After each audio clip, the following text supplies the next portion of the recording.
Just thought I'd do a quick video. The Sharks released an injury assessment this week, today, and it's a lot of news, not quite clarity, other than the fact that a lot of these players are probably not going to be ready for their next game against the Bulls at Loftus Versfeld next week, and they're going to have to go in without them. Of course, the Sharks did beat the Bulls in the Durban fixture, a couple of weeks ago, and just before Christmas, I think it was.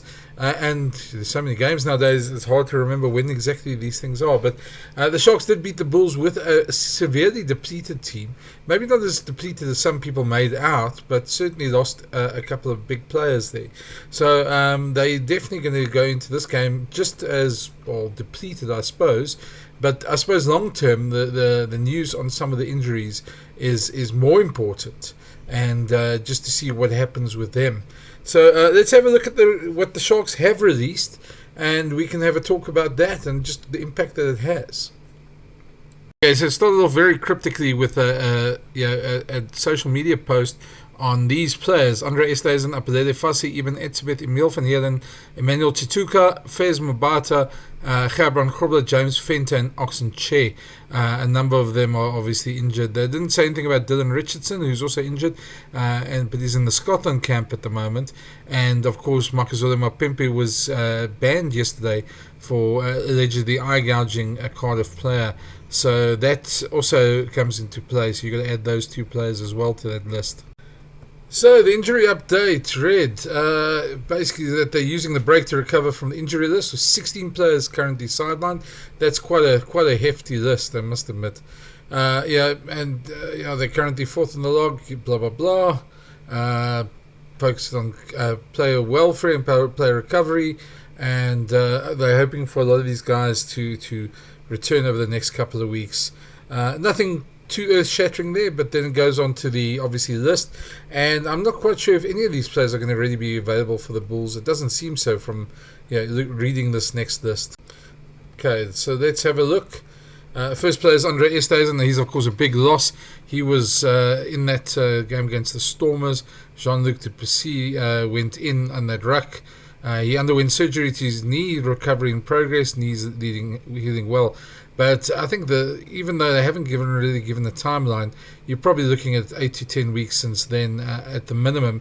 If it's a bigger injury, it will probably even worse. It's hard to say. Aphelele Fassi, of course, ankle surgery as well. Not too much details. Obviously, they're hoping him to be back soon. But it's a bit frustrating because we don't know when they're coming back. And I suppose a lot of these teams don't really want other teams. And we mentioned it in the Bulls update. To know that when these players are coming back. Eben Etzebeth's an interesting one though, because it says he suffered a return of symptoms of his recent concussion, and that's a bit of a worry. It's good to see the Sharks say they take this injury very seriously. Player welfare remains our top priority. Eben is being managed by concussion specialists. He'll be cleared to return once they're fully satisfied with that injury has completely resolved. And that's an important one because, he is such an important player, not just for the Sharks, for the Springboks as well. And you don't want long-term consequences. He's really the rock of the Springbok pack as well, of the Sharks pack. They're a different side when he's in the side. We all know that. Emile van Heerden underwent surgeries to his knee.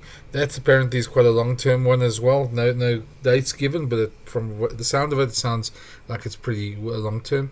Emmanuel Chituka dislocated big toe. Now that's a frustrating injury, but they say he's being managed conservatively and the recovery is in progress. So whatever that means, hopefully that means a bit sooner than the others. A dislocated toe hopefully can heal a bit quicker. I'm not quite sure. I'm obviously not a doctor, so I'm not sure how that really makes it, how long that takes to recover.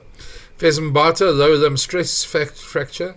He's been treated also conservatively, and that's good because this is a long season ahead for these players. And you can understand that. Gerbrand Grobler also underwent surgery on his foot. Recovery in progress, and the foot's healing well. Geez, this is a huge injury list as well. James Venter, tear of the chest wall muscle. Which is an interesting one. It's the first time I've seen that one in rugby. Being treated conservatively, recovery in progress. And so another big fish for the Boks and for the Sharks, Oxen Che, who's got also a tear of the upper arm muscle. Now, if any of you have seen his newest advert, you probably understand why. The upper arm muscle was a bit of a joke that. Anyway, but yeah, all this is rather concerning. That's a big injury list. It's something the Sharks really will be worried about, and it's unfortunately part and parcel of the game at the moment. These players do take a lot of battering during the season, and the Sharks haven't really had the opportunity to play their full strength team at any stage. But yeah, hopefully these players get back for the tail end of the season and they have them. And especially from a spring point of view, you really want a lot of these guys to be ready. So there you have it, Sharks fans. I'm not sure if that brings you any comfort. It doesn't really for me. There's a lot of players there that are obviously, out. You add, of course, Dylan Richardson and Makazole Mapimpi's names to that list. That's really long, and the Sharks really have a lot to deal with there. But hopefully they all recover soon and be back by the end of the season. You really feel for some of the South African sides because this unfortunately is the consequence of this never-ending season we've had since COVID. We've had 4 seasons where the players have played 12 months a year. I know they get breaks, but they don't get a proper off-season. The players don't get a proper break from rugby like players overseas do. That makes a big difference. But I suppose the one good thing for the Sharks and for South African rugby is that other players get opportunities, so your squad depth increases, although that is a huge problem as well. That the players don't get enough game time and they've got a lot to deal with. The global season needs to come sooner rather than later. Our players do need to get a proper break.